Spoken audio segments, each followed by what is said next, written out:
And a big happy Halloween to everyone who ever doubted me in high school.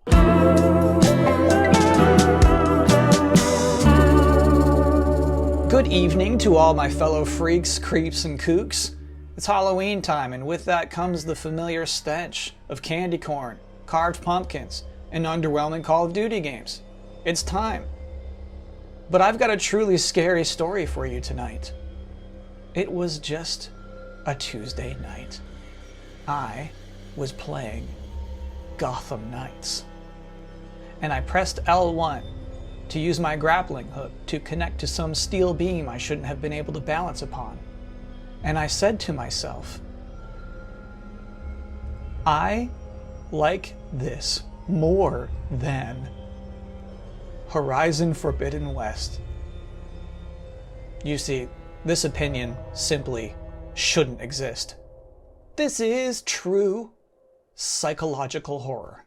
I've streamed Gotham Knights a couple of times since its release, and something that would happen frequently is somebody would hop into the stream, presuming they're going to watch a streamer tear into a stupid video game, and then they have to cope with the shock and perhaps disappointment that in fact I'm having a great time playing Gotham Knights. You might have clicked this video presuming I would tear into Gotham Knights. We will. But for the most part, I like it. The way that I've learned to describe Gotham Knights, the simplest path for your understanding, is that Gotham Knights is a bucket of chicken nuggets. It's just what it is. I realize at this point I should explain Gotham Knights, because I don't think I've ever brought it up in any of my videos before this point. It's not a big deal. Gotham Knights is a co-op, loot-based, open-world action-adventure game where Batman is dead. There are 4 playable characters, yet the cooperation is limited to 2 players at a time. It is known for having a less than 30 frames per second frame rate, despite being exclusive to next-gen consoles and PC. It's known for being a Batman game from the Batman B team, WB Montreal. It's like this one doesn't count. They had to make their own canon. Meanwhile, Suicide Squad Kills the Justice League does take place within the Arkham universe. It's known primarily for being another utterly avoidable disappointment. Gotham Knights, for the most part, is unwanted. And where I don't quite feel sympathy, where I stop short of feeling bad for this game, is its price, which is $70 US. At that point, that's a lot more than anyone would pay for a bucket of chicken nuggets. As we've previously established, there's not a lot of rules to being a $70 video game. We do know that 1, you need to be a next-gen console game, and 2, you need to have a grappling hook. And yeah, I mean, this is grappling hook heaven, obviously, but it's the situation where Gotham Knights is a lonely kid at the lunch table, looking sad. You feel bad. You walk up. You say, hey, Gotham Knights, do you want to come sit with us? And it looks up at you and it says, no thanks. I'll sit with you if you give me $70. Okay. And so I'm left wondering why I would even like this game so much. I think part of it might be that I do feel more at home in the filth. This is basically what my apartment looks like. And I like this vibe. I like being this dumb guy in this dumb world. It's all dumb.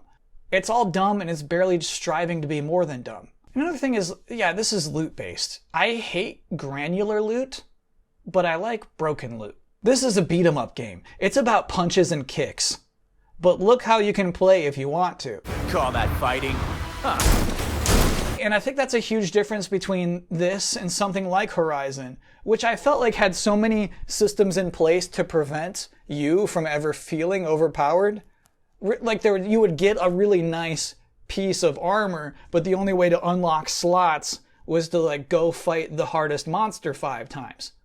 No thanks. No thanks. I'd rather just not have good armor, I guess. And you might be saying, Kyle, that looks so boring to what you're doing. But I think there's something to it that's like, yeah, but I chose for it to be boring. Boring was my strategy, therefore, not boring. So being someone who thinks the Bat family is the dorkiest family in all of fiction, I'm really loving this video game. And what's important to me is that you don't take that as a recommendation. It's safer to recommend like Plague Tale Requiem or Mario plus Rabbids 2. Just play one of those. Really, I want to recommend Gotham Knights to you as much as I would a bucket of chicken nuggets. Truly. Which is to say, not at all. Don't buy it. No judgment if you do, but no endorsement. Because I did too. I bought that bucket of chicken nuggets, and I'm loving it. And I think that's... And you were wondering watching this, is it like, Kyle, is this a long video about you having a struggle with making a video about a thing that you like? But it's like, I do feel like we all have this at some point. When a friend asks for a recommendation, hey, what's good? What have you been playing? What should I buy? And the more something costs, the dumber something is, the higher the risk is that you're poisoning your friend with greasy chicken-like meat. And that feels bad. It's a bad position to be in. Sometimes, you just have to enjoy your bucket in solitude, is the moral of this story. It's a scary story. I promised a scary story, that was it. That's delayed input for this week. Good luck sleeping tonight. Thanks for watching.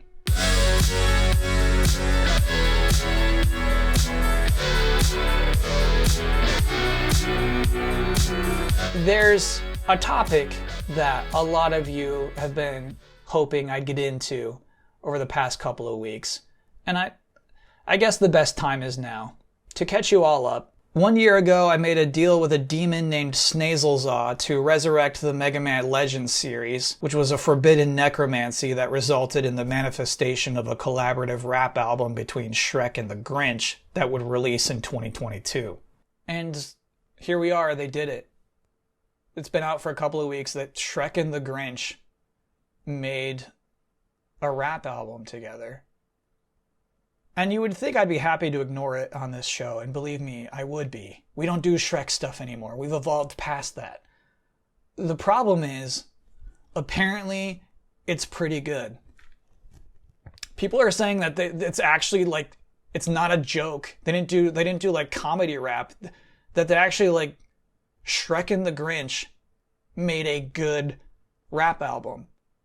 And that's almost worse to me. I don't want to listen to this. I really don't.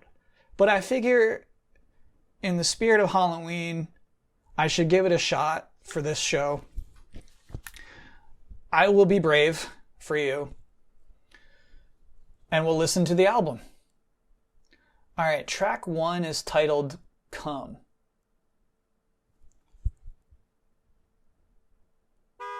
It's C-O-M-E, but still.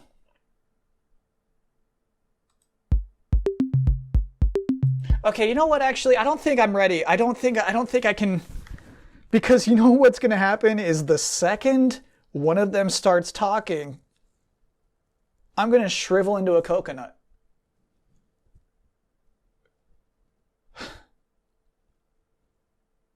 All right, I can do it. I can do it. I can do it. I can do it. I can do it. I can do it. I can do it. I can do it. I can do it. I can do it. I'm good.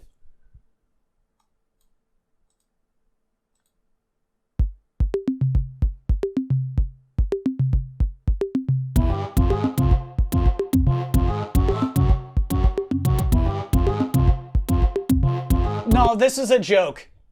This is a joke. People were pranking me. There's no way this reviewed well. Shit. I guess maybe it gets good if you keep listening.